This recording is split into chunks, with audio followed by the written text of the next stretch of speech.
Olá, queridos, tudo bem? Estamos entrando na última semana da meditação da carta de Tiago. Vamos estar juntos examinando o capítulo 5 desta carta, com a graça do Senhor. Nós podemos lembrar, então, que na última semana nós examinamos no capítulo 4 um alerta que Tiago traz para todos nós, né? Que temos feito planos e temos dito amanhã ou depois faremos isso ou aquilo outro, né? Sem consultarmos a vontade do Senhor.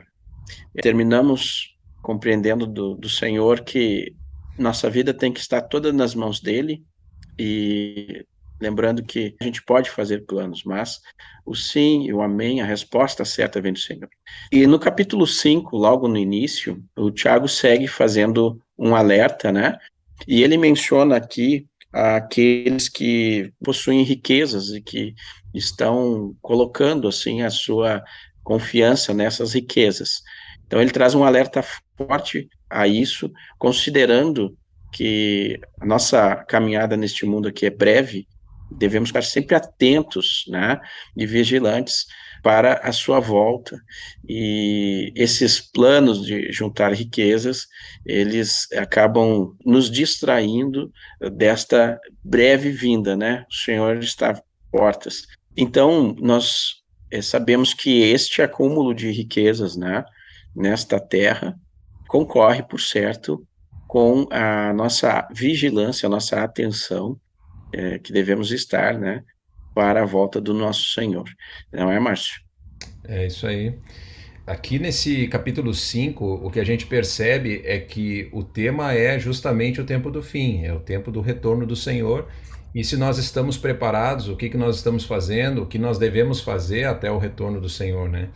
E aqui, nesse início do capítulo, ele está falando com os que depositam a sua confiança na riqueza, e foi isso que Jesus falou quando ele disse para os discípulos quão difícil é para aqueles que confiam nas riquezas entrar no reino dos céus. E quando eu vejo esse texto, eu lembro de que alguns dias atrás eu estava comentando com os irmãos de que o que vale nós acumularmos riquezas ou até acumularmos bens que podem ser convertidos em riquezas, se nós lemos lá em Apocalipse no capítulo 13 de que lá na frente, quando vier a besta, ela vai obrigar as pessoas a terem uma marca na fronte, uma marca na mão, e eu não posso comprar nem vender nada sem ter essa marca. E nós, discípulos, não vamos aceitar essa marca sobre nós, né? Porque a gente sabe que essa marca vai comprometer a nossa eternidade. Essa marca está vinculada à adoração da besta. Então, o que adianta eu ter um monte de dinheiro no banco se eu não vou poder usar? O que adianta eu ter uma casa se eu não vou poder vender? Eu não vou poder comprar, não vou poder vender. Então, eu preciso olhar para esse futuro e não confiar nas riquezas. Pelo contrário, eu tenho que fazer aquilo que Jesus disse: das riquezas de origem iníqua, fazei amigos, para que quando essas vos faltarem, esses amigos vos recebam nos tabernáculos eternos. E aí a gente vê a continuação aqui da carta de Tiago, justamente ele falando como que a igreja deve proceder. Nós vemos aqui falando sobre paciência, sobre esperar o fruto do nosso trabalho, fortalecer o nosso coração, sobre não ficar angustiado, né? Tempos do fim Exatamente. requer paciência, né? É isso. E para isso a gente pode olhar para o exemplo que nós temos na vida dos profetas que profetizaram antes da vinda do Senhor. Nós vemos a própria vida de Davi, quando foi ungido para ser rei de Israel. Ao todo, salvo engano, 21 anos ele aguardou até que isso se completasse esse período e ele de fato começasse a reinar sobre todo Israel, né? Podemos citar o exemplo de Jó, que muitas coisas que passou, né, com a permissão do Senhor, aprendeu com a paciência com as coisas que passou, e por fim também podemos citar o próprio Senhor Jesus, né, que ele aprendeu a obediência pelas coisas que passou também. Então essa paciência neste período, nesse tempo de espera, e sabemos que agora está bem perto, né? O Senhor está às portas pelas coisas que estamos vendo no mundo inteiro, e pandemias, guerras, tudo isso está acontecendo, já está aí, podemos ver nos noticiários, enfim, mas os nossos olhos não podem estar nas coisas que estão acontecendo neste mundo, embora nos deem evidência da volta do nosso Senhor. Eles precisam estar olhando para o alto, aguardando a vinda do Senhor.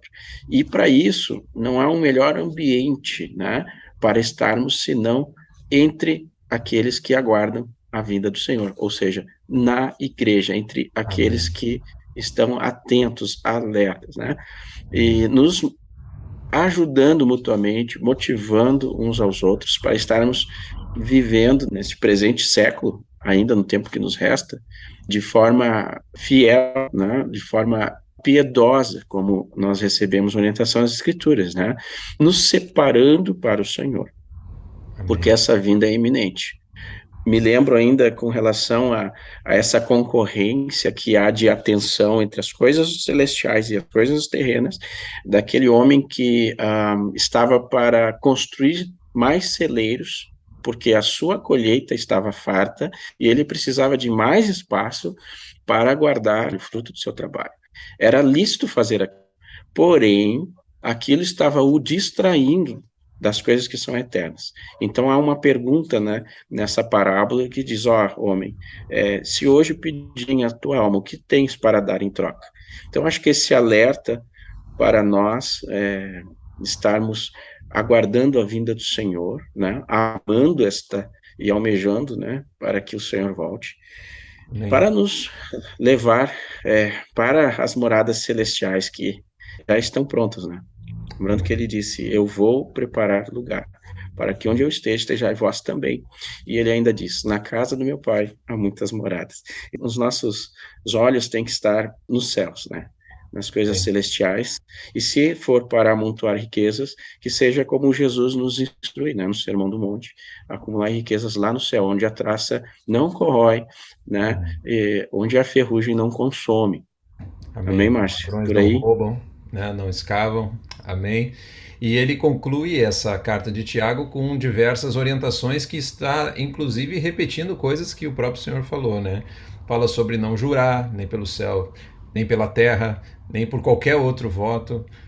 Depois começa falando ali sobre qual é a atitude que nós devemos ter nesse tempo. Se nós estamos sofrendo, devemos orar. Se estamos alegres, devemos cantar louvores, né? E aí a gente lembra que nós temos que chorar com os que choram, se alegrar com os que se alegram. Se Amém. está alguém doente, deve então chamar os presbíteros, fazer oração. Diz que a oração da fé vai salvar o enfermo, né? Começa a falar sobre confissão de pecados, perdão uns aos outros, a cura vindo através dessa oração uns pelos outros quando há confissão de pecado. Né? Fala sobre a súplica do justo e cita Elias como exemplo, né? Que orou com instância e o Senhor atendeu o seu pedido, né?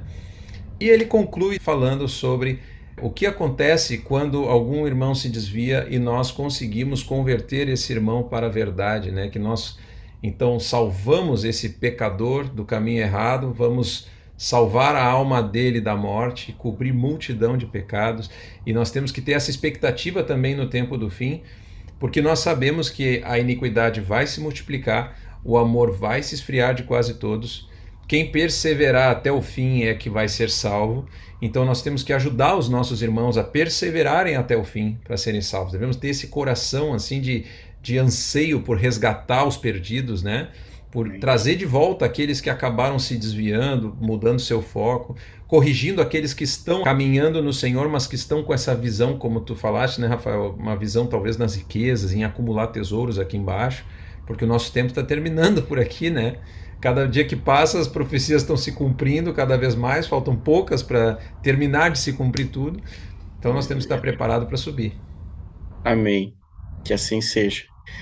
Queridos, animamos, né, a todos para que durante essa semana estejam repartindo esse desfecho da carta de Tiago, coisas tão práticas para o nosso dia a dia, mas que devemos atentar porque fazem toda a diferença se estivermos na prática dessa exortação, dessa palavra que Tiago nos traz aqui no final de sua carta, para mantermos nossos olhos nas coisas celestiais, nos guardar de colocar nossa expectativa nas coisas terrenas, né?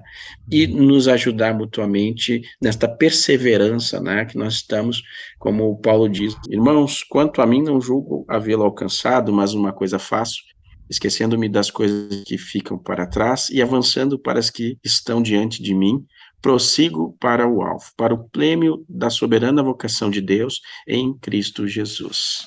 Que o Senhor esteja nos auxiliando, né, pelo seu Espírito, a meditar nessas palavras que ouvimos e lemos, e que a graça e a paz do Senhor esteja com cada um de nós. Amém. Deus abençoe.